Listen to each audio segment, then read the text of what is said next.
All right, here we are. Adrian, you want to introduce our guest? So we've got Daniel Roselle. I have his banner here at the bottom. He is with the Hawaiian Humane Society, and we did just have him as a guest on the radio show and had a really great conversation. And just wanted to continue it on to the Friday Live. Yeah. So welcome. Thank you for And having then, me.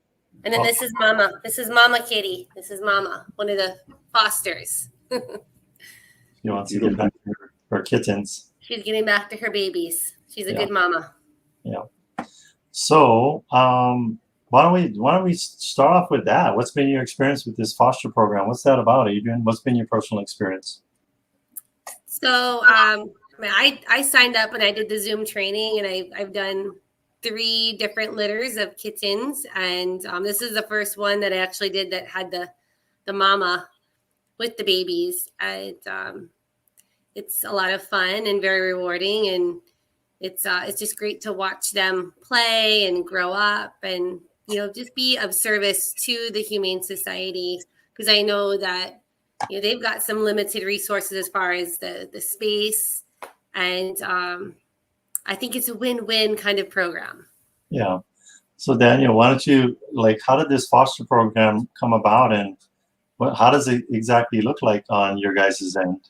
Yeah, sure. Thank you. Yeah, you talked about resources and space, and really it's that and more. I mean, having warm, loving homes where they get that all the time individualized attention is really makes all the difference, because so often either the animals are recovering from surgery, or we're trying to get them to gain weight so that they can get spay neutered, or in the case of mama and the babies, are just getting a little bit older and getting where they can be on their own enough to be adopted out. And how it starts is, we all know that fostering saves lives, and it really gives all these animals a chance to get stronger, and it allows us, we're constantly getting animals in, right?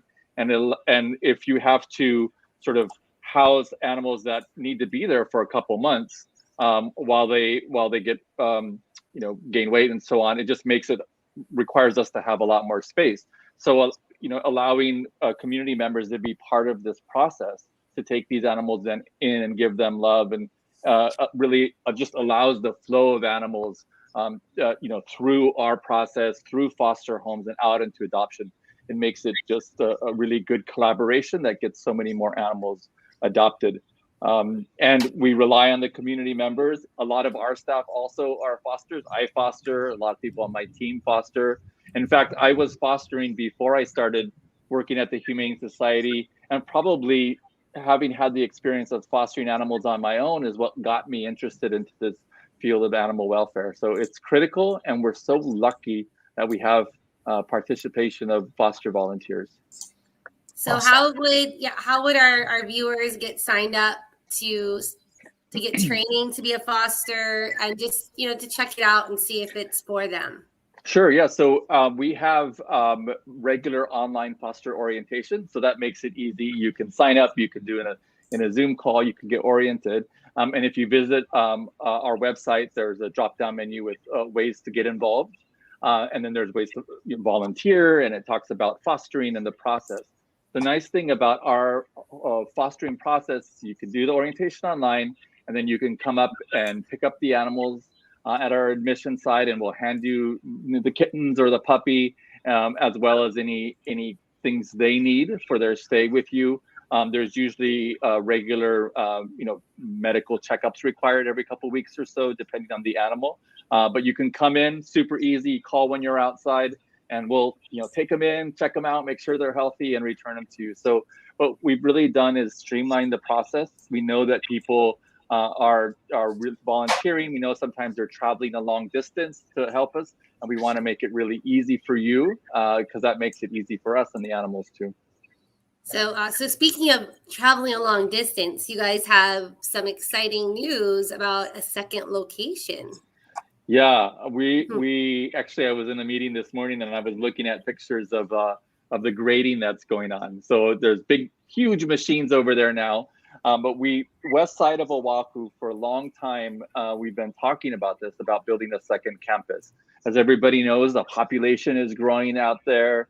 There are more pets per household on average out in the west side. Over 66, of the households have pets. That's more than the average for the rest of Oahu. So there's a lot of need, and it's a great distance, obviously, to travel all the way here for service, or if your pet is lost and is brought all the way out to Mo'iliili, you've got to travel. So we're building a new 5-acre site. It'll have a dog park. It'll have classrooms for education about animals. It'll have a veterinary clinic, bit smaller than the one we have over here, but still able to do the most of the full range of services. We'll have spay-neuter services there. We'll have, of course, lots of beautiful adoption dog houses and cat houses. We'll lost and found. It's really going to be, I believe, a really great community resource. Lots of parking, which is something that we lack a little bit on this side. And it's going to be right there. It's going to be on the corner of Fort Weaver Road and Old Fort Weaver Road. And if you drive by now, you'll see it. What used to be a bunch of kind of scrubland and lots of scrubby little trees are now, it's flat. The building's going to begin.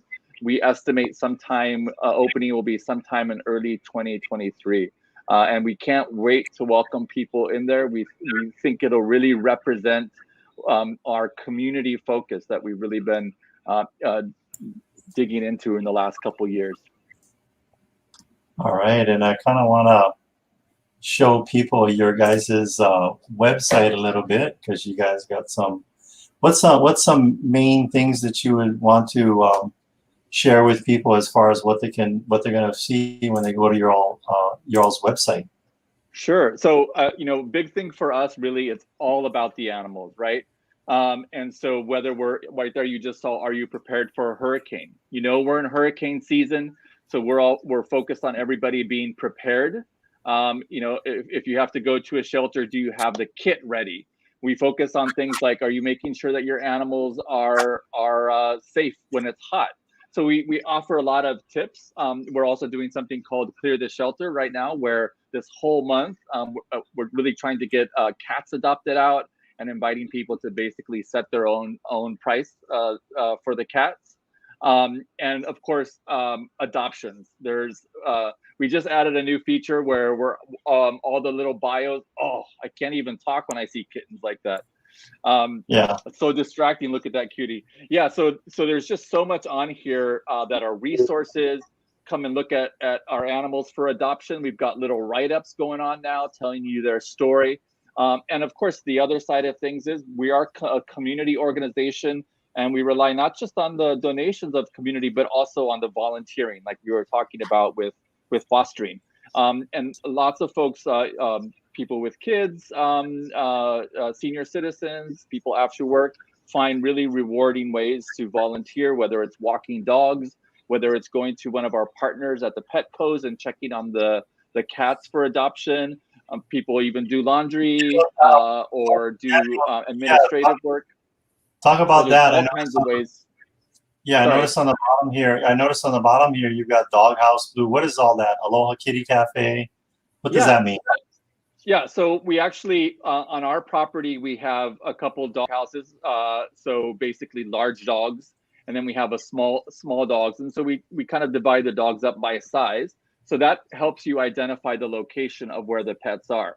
Okay. So those are the on-campus ones, but we have great partnerships across the island. So we have 5 Petco's that have cats for us. We also have Pounce Pet Boarding in Kaka'ako. We have the Hawaii Cat Cafe on Kapahulu. We have Aloha Kitty, which is another cat cafe where you can get coffee and ice cream and also hang out and adopt cats.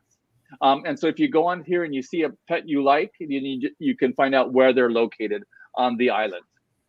You can also follow my Instagram, because I'm always posting the babies that I'm fostering, and I've had friends come over and just play with them. I've got my own little cat cafe going on in my bathroom. Have you named the cats or yeah? It's tricky, because once I start naming them, then I start to get really attached. So yeah. I've got usually my strategy is I'll name them after band players. But that one that I was showing was pre-adopted out and spoken Wow. for, and her name is Echo. Oh, I love it. Mhm. Oh, it's gonna be a So great life. And then Yeah, and you we got have upcoming sorry. events. Yes, absolutely. So we have the virtual pet walk. It was, it's virtual now because of the pandemic restrictions, but this is something that we've been doing for many years, and we hope to continue in the future. But it is one of our two major fundraising events, and it's on the 30th of October on a Saturday. And obviously, we're going to be encouraging people to do their own walks in the neighborhood, small, kind, not big groups together. But really, it's a very fun way to both enjoy pets and each other, and also to help us raise funds for this very important work that we're doing. You can sign up there. We have a super cool T-shirt logo this time with like a rainbow of paw prints of different, well, human paw prints and all the different animal prints. And nice. so I love the logo. I love what our team's doing, and we're really hoping that this is another good opportunity. There's that cool logo. We got the slippers and the dog and the cat. Maybe even I have love some it. birds. Yeah. So Some baby. yeah, check us So out. there's another outreach that you guys are doing with like low income families and homeless. Let's touch on that and how the community can get involved and help to support that. Right. Yeah. Yes. Thank you for bringing that one up. So one of the important things for us is really maintaining that human animal bond, right? And there are a lot of people who have really loving relationships with their animals and are going through difficult times, whether they've been unsheltered for a while or whether they're currently in difficult times because of the pandemic or losing their jobs, or the cost of living has increased so dramatically. So our Pet Kokua program does a few things. The biggest one is Pet Food Bank. So, for example, last year we gave out $66,000 rather, of pet food, dog and cat food. And we give this directly to individuals who need it, who come to our location here in Mo'iliili, or who go to our new satellite location at the Filipino Community Center in Waipahu. And you're able to get a bag of pet food per pet, enough to last the month, right? And so this really, if you're worried about whether you can feed yourself versus your pet, you can know that you can come to us and we can give you pet food to hold you over. And it keeps pets with their families. We also give out things like leashes and collars. And as this program has grown, and as the community and organizations have donated, we're now able to do things like wellness clinics, where we go to like camps, like we go out to Sand Island, we go under the bridges, and we take volunteer veterinarians, and we do microchipping, we give vaccines, we give flea and tick medication and collars, and really try to make sure that we help the owners take care of those basic, almost entry-level things that help keep the animals healthy. And it also helps because there's folks who are trying to get into transition housing, from being unsheltered to get into transition housing, and they can't do that often unless they can prove that their pet has been spay-neutered or has received a vaccination. So this program actually sometimes goes specially to, we'll set up shop, we'll see maybe 20 dogs, a cat or two in one setting. Once those animals have been seen by a vet and taken care of, then their owners have the paperwork that allows them to get into transitional housing. So this is all community volunteers donate this to us. In fact, after this, I'm going out to meet another donation of big pallets of cat food, again from the pantry, which is a local organization devoted to helping to feed Oahu's residents. That food comes to us, and then we turn around and give it to our partners, or directly to the community members who need it. We're always talking about all the fun things and the things that make us feel good, but I just noticed something on your services, end of life services. Yeah. Something worth mentioning, because people are not sure what to do at that very emotional time. Yes. So, I love animals so much. I get, chills when I talk about this, but it's a reality of life that owners at some point have to realize that, we realize that our pets have reached that point where quality of life is so rough that it's time to make, those difficult decisions. But it can also be expensive sometimes. So what we do is, you should consult with your veterinarian first. But if it comes to that point where you've decided that this is the right point to, as we say in the animal loving community, let the animal your pet cross the rainbow bridge, then we're able to offer for individual owners, that service to help their pet have a humane, end of life and end of suffering. And then kind of added onto that, we also have this program that my team runs with a volunteer, which is really a pet loss support group. So every month, and we have routinely 20 people or so, and now we're even having people from out of Kauai or even on the mainland participate. And people, if they're comfortable, they just sit there. Right now, it's on Zoom, obviously, but really just share about their pets and find a comfortable, safe place to grieve the loss of their pet. And they don't stay in that group forever. So, over time it heals, but we just try to offer those emotional supports for people who are going through the tough time. And and the other thing is, the Humane Society over the last couple of years has really changed a lot as an organization, and we're really focused on saving lives and doing every single thing we can to save every animal. Obviously, there are animals who come in such challenging physical state that we take the responsibility as caring owners at that point to make the right decisions for them.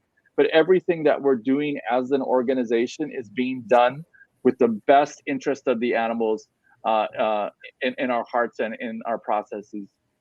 So with the programs, Daniel, as long as the animal is adoptable, like they're going to have a home at the Humane Society until they get adopted. Absolutely. And that absolutely. And that word adoptable is the key word there, right? Because you can have a very narrow definition of what adoptable is. But what we've really done over the last few years is to make that bucket of what adoptable is much bigger, right? So that means we've hired a behavioralist for the last year and a half who's got a master's degree in animal behavior. If we find a dog that's challenging, that's maybe mouthy, that's has some kind of aggression, we work with them. Whereas in the past, maybe it was like, well, unfortunately, that dog's a little aggressive. Well, now we are aggressively, if you will, working to help those animals improve their behavior, or we do it on the medical side, pouring and that resources. Works too. The behavioral health works because I have a dog and she was kind of a naughty dog and I needed to do something. And I said, actually, I had to put her on a plane and I sent her out to sit over on Maui, 3 weeks, intense training. And she came back a whole new puppy. So, right. Yeah. I mean, it really makes a difference. And I think our belief here is it's not just what you say. You can say, oh, every animal, it's what you do. And there's 1,000 different things that you have to do. There's no one magic bullet, as I have learned, but it's health, it's behavior, it's lowering stress, it's foster families, it's improving the medicine we offer. It's getting donations from donors like an X-ray machine that helps us provide quicker, better service. It's dental care. So one of the biggest expenses that a pet owner will ever have in the life of their pet is dental care. And if you imagine, a lot of these pets come to us with, often with really bad dental health. If we were, just taking that animal, not doing any dental work and adopting it out, guess what? The new owner adopts and then goes to the vet and the vet says, oh, you have $1,200 of dental care needed. That's a lot. That's a huge burden for someone. Yeah. And it may make them question, well, does it make sense? Can I even keep this pet, right? And then it'd be returned to us.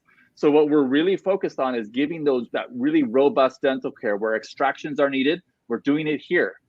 And so then of course, it's good for the pet because it relieves pain, but it also helps preserve that bond with the adopter and the pet. So they're not feeling obligated at some point to surrender it.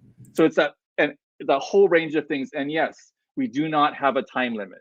So in other words, when you're here, we've established what that adoptable means, you can be here as long as you need to be here, as long as you're, healthy, and we work really hard to make sure they're healthy. We're fortunate. Dogs get adopted really, really fast. Blind dogs, senior dogs, puppies, dogs missing legs that we've had to amputate, dogs get adopted. Cats, we have these wonderful partnerships. Cats get adopted, but we always need more adopters. Yeah. So the best place for an animal is to be in somebody's home in a loving family. But the shelter, we work really hard to make it a place where animals can go as quickly as possible to those homes. Yeah, no, we have, a lot of times people see pets and they're being not taken care of real well. And tell us about these investigations, rescues, and these resources for the law. Absolutely. So there's a few things. Obviously, you have to have the laws first, because you cannot enforce something you don't have laws for. Yeah. So one thing that our advocacy team works really hard on is to pass laws, both at the city level and especially at the state level, that protect our animals. Regrettably, Hawaii has for a long time been one of the worst states in terms of animal protection laws. And lately, we've started to turn a corner here. Last year, we were us and other advocates, the community involvement, and of course the legislators have been able to pass 3 really important laws around leashing, around protecting animals from abuse, so there's animal laws that we're passing that help protect it. We also do the investigation. So we're called to abuse cases. We're called when someone reports an animal that has been injured and looks like it was deliberate. One of the other laws was for veterinarians. We made it okay for veterinarians to be able to report suspected abuse without getting sued, right? That they have an obligation even to report if they think that an animal was brought in that was abused by a human. So all these things, it's an ecosystem, right? There's not one silver bullet. It's an ecosystem of laws, of investigation, of prosecutors and police and our own investigators and the media and awareness that work together to protect our animals. And we're moving up. I mean, we were 46th state, that like almost at the bottom. But these laws, these things are changing, and Hawaii is becoming a better place for animals, where no longer can we turn our eye to an animal that's like a dog that's leashed out in the hot sun, tied up against a tree with a little bowl of maybe no water or almost no water. It's changing, and we're really proud, as you can probably tell by how passionate I am about this, but we're proud to be a part of this. So a lot of great things that are happening with the Humane Society in a lot of different ways for us as a community to get involved. So thank you, Daniel, for sharing with us and our viewers a little bit more about the Humane Society and what's happening. Well, I'm grateful to you guys. Sorry, you've given us a lot of opportunity to talk about this. I'm so grateful because you can't have a good community without a livable community without everybody being brought along, the animals too. And I'm so grateful to you guys for the airtime for this. Mahalo. Well, it's an old Chinese proverb. It takes a village to raise a pet. I know it's kids, but people think of these pets as fur babies. Yeah, as their fur babies. So glad that you could come on here, and tremendous resources. We're excited about the community hub for animals opening up here in Ewa Beach, because that's literally our back. Very excited. I'd love to give you a personal tour, when it's built. And I mean, even at some point, we'll probably be able to give construction tours. So I'll invite you out, and if you want to, see what it's looking like. We'll be there. I can just walk right over. It's that close to my house. Well, there you go. Because if we have a good internet connection, we may even do a live stream and bring all our viewers along for the tour. Yeah, that would be wonderful. All right, so we make these about a little bit about the length of a TED Talk. So, and you know what? It's Oahu's version of it. It's a TED Talk for pets. So we're gonna take us out with the same video that brought us in, and then we'll do a little wrap up here. So stay with us.